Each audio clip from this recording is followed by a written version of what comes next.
fue un varón conforme al corazón de Dios y Saúl no. ¿Por qué? Porque si de algo tenía respeto David, era de las cosas de Dios. Temprano yo te buscaré, decía. Mi alma tiene sed de Dios, en la madrugada yo te busco, Señor. Él se esforzaba y persistía en buscar a Dios a pesar de sus errores. El hecho de que tú empieces bien y termines bien no depende sino únicamente de tu persistencia en buscar a Dios. No depende de tus errores. Puedes cometer miles de errores, puedes tropezar muchas veces. El justo 7 veces cae y se levanta 7 veces. No importa cuántas veces caigas, si tú persistes en buscar a Dios, tú vas a ser conforme al corazón de Dios, y lo que bien empezaste lo vas a terminar bien. Pero si dejas de buscar a Dios porque te va bien, porque eres próspero, como le pasó al rey Uzías. Somos más vulnerables, escúchame bien, cuando estamos en prosperidad que cuando estamos en necesidad. A mí me preocupa más un siervo de Dios cuando está siendo bendecido que cuando está siendo atribulado. Llegan y me dicen: hermano, estoy pasando y esta otra, ore por mí. Digo: gloria a Dios, este va a estar orando, le va a ir bien. Pero de pronto me los he topado, han salido de la cárcel, o aún adentro de la cárcel. ¿Para qué nos vamos tan lejos? Para no puedes ofender a nadie aquí, ni que digan: ay, está hablando de fulano. No. De pronto me los encuentro con una esclava de oro, con un reloj carísimo, y digo: tú te vistes mejor que el director. No que esté malo que se vista uno bien, pero el pastor debe vivir de acuerdo a la gente a la que ministra, ni más ni menos, debe ser igual. Y los veo: no, pues es que Dios me está bendiciendo y me está prosperando y les va todo bien. Es más peligroso cuando te va bien que cuando te va mal. Yo creo que todos aquí podemos decir: gloria a Dios. Entonces ahí la llevamos, no porque nos está yendo bien mal a todos. Bueno, por lo menos a mí. Yo digo: Padre, gracias por las tribulaciones, gracias porque me guardas y guardas mi corazón de que en la prosperidad me aparte de ti. El rey Lemuel lo dijo, ¿no? No me des riqueza ni pobreza, manténme del pan necesario, porque si tengo demasiado me voy a apartar de ti, y si me hace falta voy a robar y voy a blasfemar tu nombre. Entonces dice el versículo 16: su corazón se enalteció para su ruina. Jesucristo dijo: el que se enaltece será humillado. Saúl ofreció incienso y fue quitado del reino. Sabiendo lo que había pasado con Saúl, no le importó. Si esto está escrito aquí, amados, es para que nos pongamos alertas y digamos: ¿sabes qué? A mí también me puede pasar. Yo que ahí la llevo, porque si estamos aquí, ahí la llevamos, ahí vamos, estamos persistiendo. El estar aquí muestra que estás persistiendo. Persistir es perseverar, intentar una y otra vez, bien que mal, como hay quienes dicen a jalones y tirones, pero ahí estamos, ¿no? Pero cuando dejas de persistir, cuando dejas de buscar a Dios en lo íntimo, en lo secreto, las primeras señales es que uno llega a ser irregular. A veces viene, a veces no viene, luego ya no viene, hasta que llega un momento en que deja de, porque se enaltece su corazón.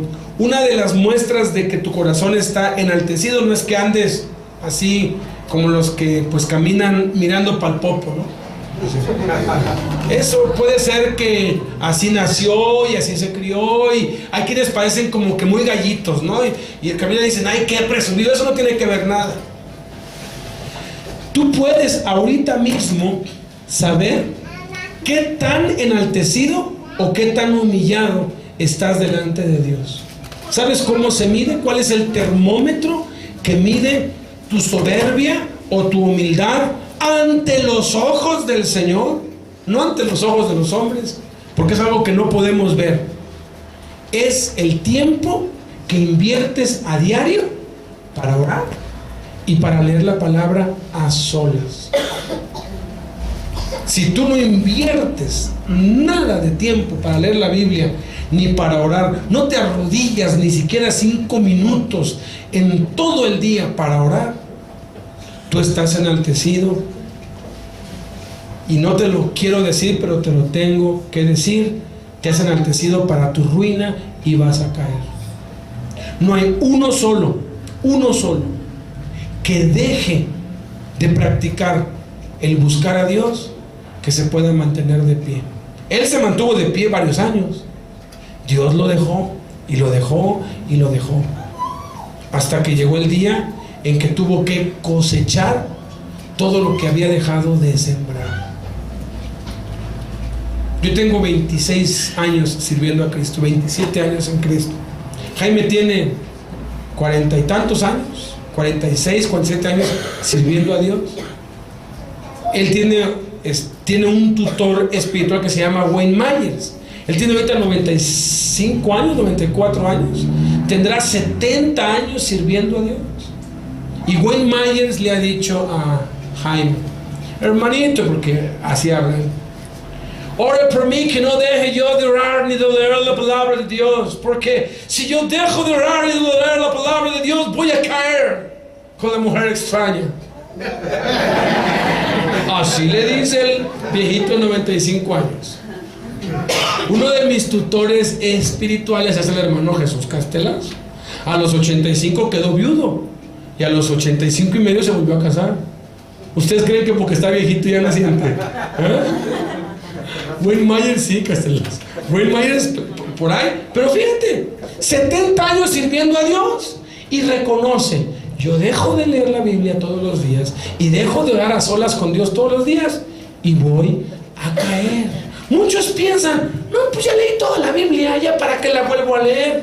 Es igualito que te diga: entonces no comas hoy, ya llevas un montón de años comiendo, ¿para qué vuelves a comer? No, haz la cuenta, te has comido un montón de vacas, toda la carne que te has comido un montón de borregos, te has comido, no hombre, pipas de leche y de Coca-Cola. No, haz la cuenta de cuántos litros de leche te has tomado, de cuántas tortillas. No hombre, una tortillería entera no te basta. Hemos tragado, ¿te has puesto a hacer cuentas? Todo lo que hemos comido, o de lo que comemos en 10 años, es un montón de comida. Un montón. Y es diario. ¿Por qué? Porque si dejamos de comer, ¿qué nos pasa? Nos debilitamos, nos enfermamos y nos morimos. La enfermedad física equivale a la enfermedad espiritual, que se llama pecado. Y empiezas a pecar y te rebelas contra Dios.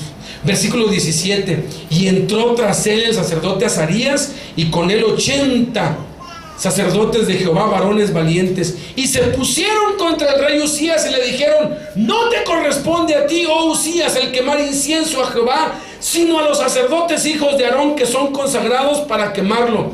Sal del santuario, porque has prevaricado, y no te será para gloria delante de Jehová. Antes de la caída, Dios siempre nos envía a alguien a decirnos: ten cuidado, porque eso que estás haciendo está mal. Te has dejado de congregar, has dejado de servir, te estás juntando con gente que no te conviene, te estás deleitando en el pecado, no tienes la misma pasión, ya no te importa lo que Dios dice. Sí, pero eso no es para mí. Debe haber alguien que te lo diga. Y sabes, Dios siempre manda a alguien. Puede ser que Él me mandó hoy para decírtelo.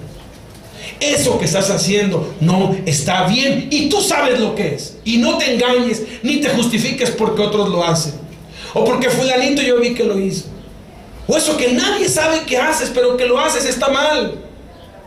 Y debes tener el suficiente amor para que si ves a un hermano tuyo que anda mal, decirle: estás mal, arrepiéntete. Dios nunca te va a dejar caer sin que antes te lo advierta. Pero te lo advierte primero, te lo habla, te amonesta. ¿Cuál es tu reacción ante la reprensión?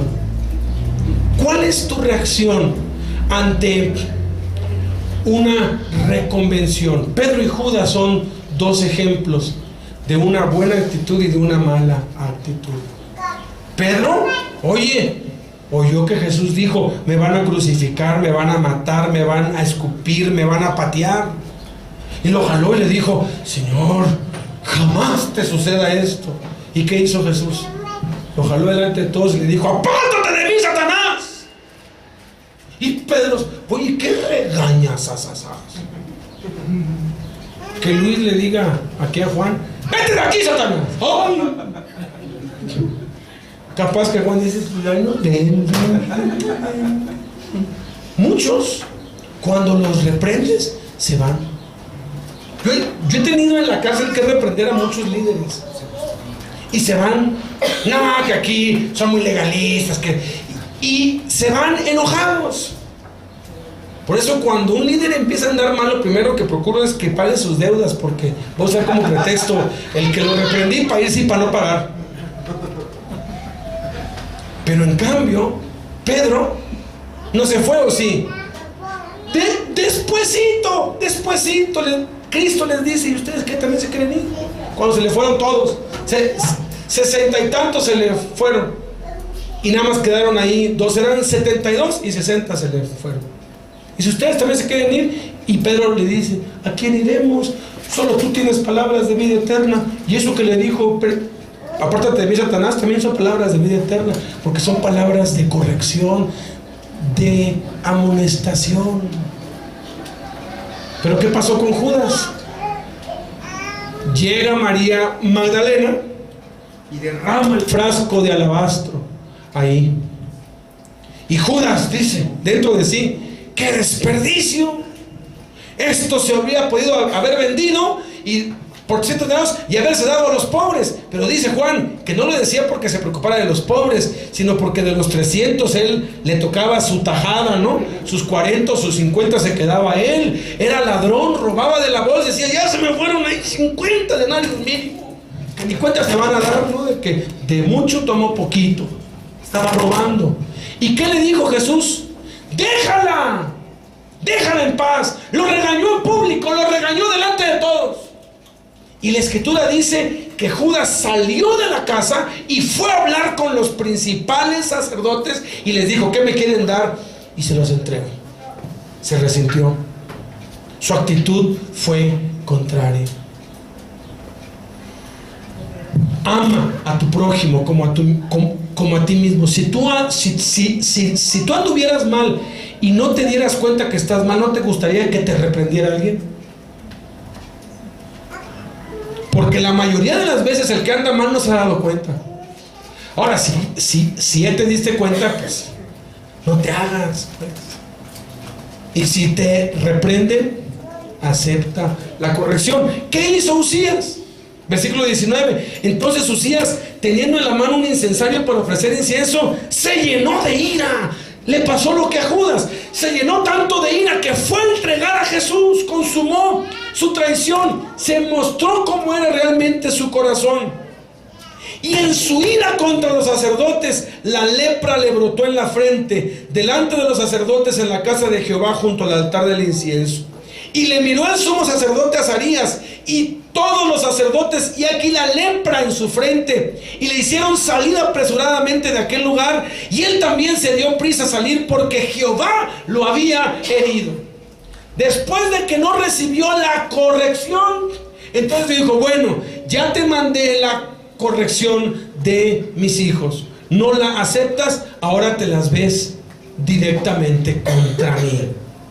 Y dice que Dios lo hirió con lepra. Hay muchos casos en la Biblia en donde Dios hirió a muchos. A David, un día David se ensoberbeció. Y dijo: cuéntame, quiero saber cuántos hay en mi reino. Y el general que estaba con él, Joab, le dijo: rey David, es numeroso el pueblo, no peques contra Dios, no hagas esto. No, hazlo. Pero acuérdate que Dios no nos lo ha mandado, Dios se lo mandó a Moisés. De pronto David se sentía Moisés. Dios nunca le mandó a los reyes censar al pueblo, ¿sabías eso?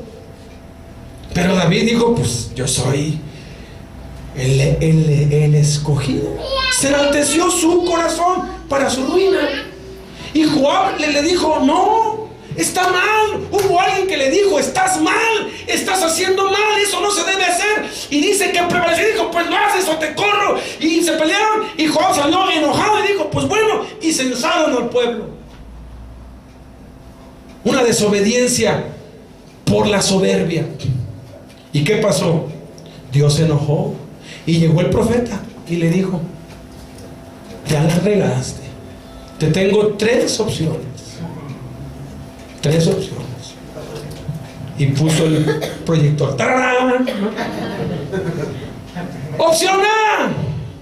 Opción 1: que venga hambre a la tierra por 7 años. Opción B. ¡Tarán! Que seas derrotado por tus enemigos. Opción C. ¡Tarán! Que el Señor envíe una peste sobre Jerusalén. Escoge, porque ya te la ganaste y Dios te la va a aplicar. Nada más que escoge. ¿Y qué dijo David? Caiga yo en manos de Dios, porque es misericordioso. David conocía la debilidad de Dios. Superman es muy fuerte, ¿verdad? Hombre de acero y levanta todo. Pero si traes kriptonita, tú le ganas. ¿Sabes cuál es la kriptonita de Dios?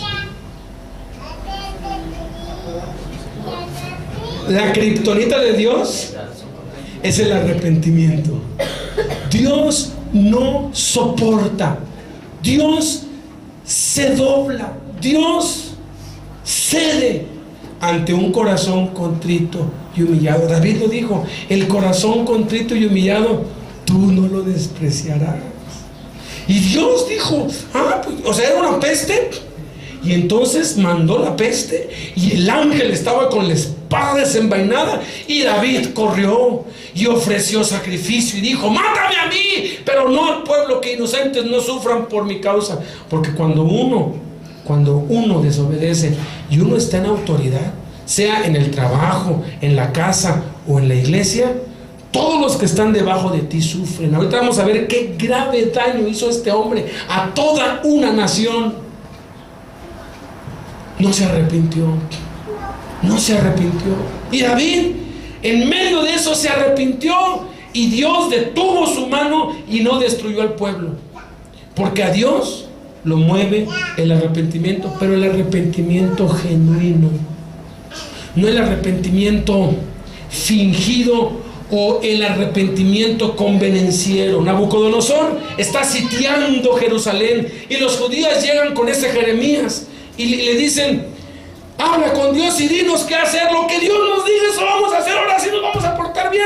Ahora sí vamos a estar. Ahora sí lo que nos diga, Dios lo que nos diga. Y dice Jeremías: está bien, voy a hablar con Dios. Y habla Jeremías con Dios y Dios le dice: así dice Dios, entréguense a los caldeos. Los van a tratar bien 70 años, o sea, ya no se la libran. 70 años los va a castigar. 70 años van a estar bien, van a hacer sus viñas y después los va a volver. Entréguense. Pero no, ¿cómo vamos a hacer eso? ¿Y sabes qué salió en su rebeldía? Su verdadero Dios. Es que desde que dejamos de ofrecer incienso a la reina del cielo, nos vino esto. Y se rebelaron para su ruina, porque fueron destruidos mientras huían. No se arrepintieron. No se arrepintieron. El rey Usías no se arrepintió. Versículo 21. Así el rey Usías fue leproso hasta el día de su muerte, y habitó leproso en una casa apartada, por lo cual fue excluido de la casa de Jehová. Y Jotam su hijo tuvo a cargo la casa real, gobernando el pueblo de la tierra. Los demás hechos de Usías, primeros y posteriores, fueron escritos ¿por quién?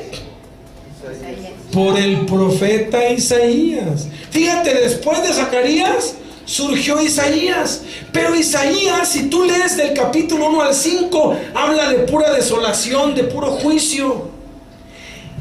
En tiempos de Isaías, cuando el profeta Isaías empezó a profetizar, Usías era el rey.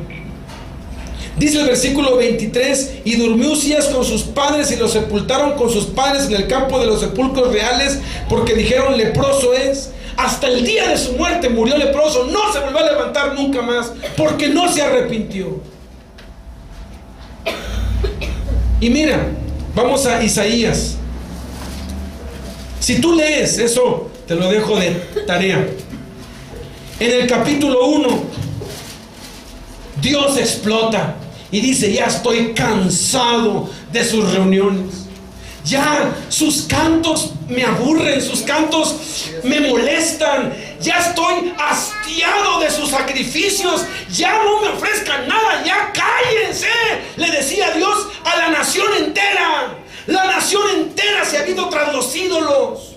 Vendían a los hijos, se prostituían por cualquier cosa. Dice: toda cabeza está herida, desde la punta del pelo hasta la planta de los pies. Están podridos, hinchados, corrompidos. Toda la nación está en pecado terrible. Todo el pueblo que estaba bajo el rey Usías estaba en tinieblas. Era la condición a donde había llegado el pueblo que estaba bajo una autoridad corrupta. Y terminamos aquí en el capítulo 6. ¿Saben? Sí. Isaías capítulo 6. Hasta el profeta Isaías había sido afectado e infectado por el pecado de Usías. ¿Saben por qué Elías fue el más grande de los profetas y vino Juan con el espíritu de él? Porque cuando el rey Acab era un perverso, ¿qué hizo Elías? ¿Profetizar bajo su reino? Se fue a una tierra extranjera. ¿No hizo David lo mismo cuando Saúl andaba mal? Vivió 7 años en tierra extranjera. Si el líder está mal y es sorprendido en un pecado y es disciplinado, pero sigue al frente, o sea, si hay un pecado expuesto y tú sigues bajo la autoridad de ese líder, tú te vas a volver igual. Yo me tuve que salir de la iglesia en donde el pastor, que era mi tutor espiritual, cayó, porque si yo seguía bajo él, yo me iba a volver igual que él. Finalmente lo expulsaron y yo volví a la iglesia cuando él había sido echado fuera, pero yo no lo seguí, porque uno se vuelve como aquellos a quienes sigue. Por eso uno debe tener cuidado también de ser un líder digno de ser seguido, porque uno afecta las vidas de otros.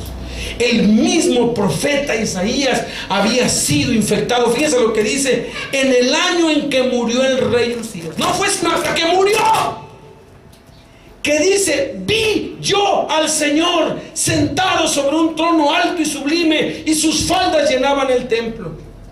Hasta que se murió, fueron abiertos los ojos de Isaías. Por encima de él había serafines, cada uno tenía 6 alas, con 2 cubrían sus rostros, con 2 cubrían sus pies y con 2 volaban.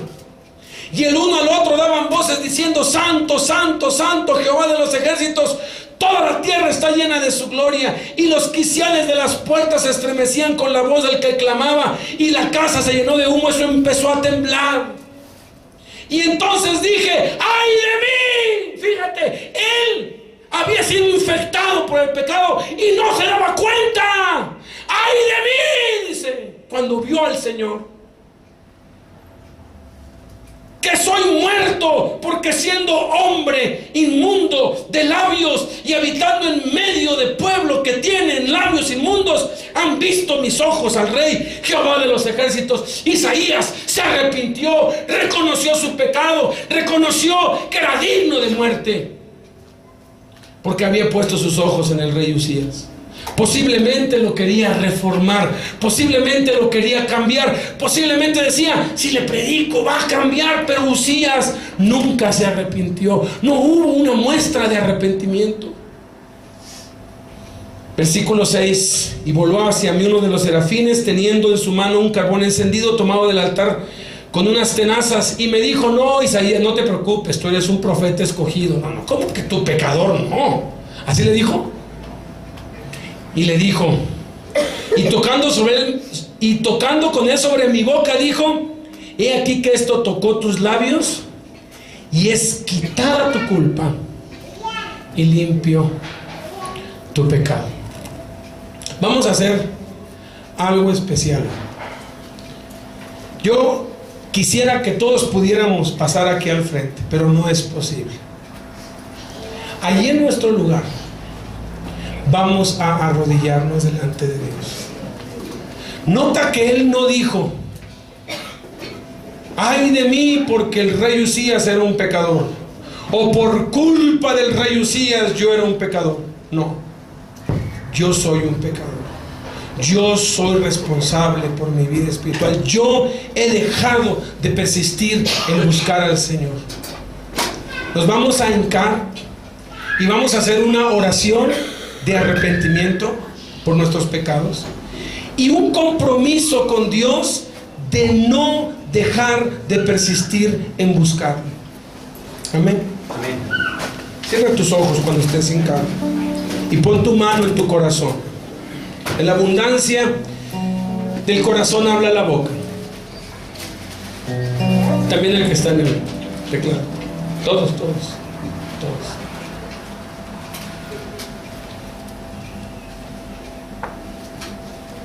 Solo tú y tal vez los que están cerca de ti saben en qué estás flaqueando, en qué estás pecando, qué pecados estás practicando o qué pecados estás ocultando. Hay cosas que nadie sabe, pero que en lo íntimo y en lo secreto, ante los ojos de Jehová, hacemos lo que es desagradable delante de Él. Nadie lo sabe, pero Dios sí lo sabe. Y Él nos ha dicho el día de hoy que nos arrepintamos, que reconozcamos nuestro pecado. Él quiere quitarnos la culpa y remover nuestro pecado, pero es necesario que quitemos los ojos del hombre, de la iglesia, de las organizaciones, del mundo, del dinero y de cualquier otra cosa que no sea Jesús. Nuestra motivación debe ser Jesús. Nuestro propósito debe ser Jesús. Nuestro aliento debe ser Jesús. La razón de nuestro existir y de nuestro servicio. Si has dejado de leer la palabra de Dios cada día, estás viviendo en pecado. Si has dejado de orar, si te has dejado de poner de rodillas cada día, si has dejado de hablar con el Señor a solas, estás en pecado. Porque dice la Escritura que el que sabe hacer lo bueno y no lo hace, le es contado como pecado. Pero gracias que tenemos un Dios misericordioso, lento para la ira y grande en misericordia, piadoso, justo, que no rechaza al corazón contrito y humillado.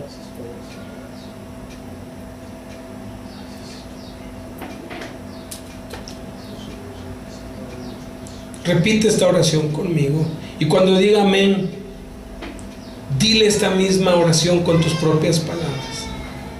Señor Jesús, aquí estoy humillado delante de ti. Me arrepiento de mis pecados y de mi vida de pecado, de esos pecados de los cuales soy consciente, de esos pecados de los que me quieren son conscientes, de esos pecados que solamente yo y tú conocemos. Y hoy te digo, Señor, que estoy arrepentido, que soy el único responsable. No me justifico como Adán. Yo soy responsable por mi miseria y por mi pecado. Soy muerto porque tengo labios inmundos y habito en medio de un pueblo que tiene labios inmundos. Gracias por tu palabra, porque tú dices en tu palabra que si te confieso mis pecados, tú eres fiel y justo para perdonar mis pecados y limpiarme de toda maldad. Tu palabra dice que si me arrepiento y me convierto, vendrán de ti tiempos de refrigerio, tiempos de prosperidad. Perdóname, Señor, porque he dejado de persistir en buscarte en lo íntimo. Y hoy, Señor, te doy gracias por la sangre de Cristo que limpia mi corazón. Y con mi corazón en la mano, Señor, yo hago un propósito firme, Señor, de persistir en buscarte todos los días de mi vida. Apartar un tiempo cada día para orar, para leer tu palabra, para hacer ayuno, para congregarme y para servirte, Señor. En el nombre de Jesús. Gracias, Señor. Amén.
Hazme como tú.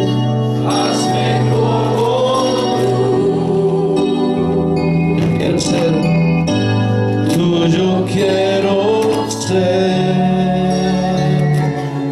Cámbiame, Señor.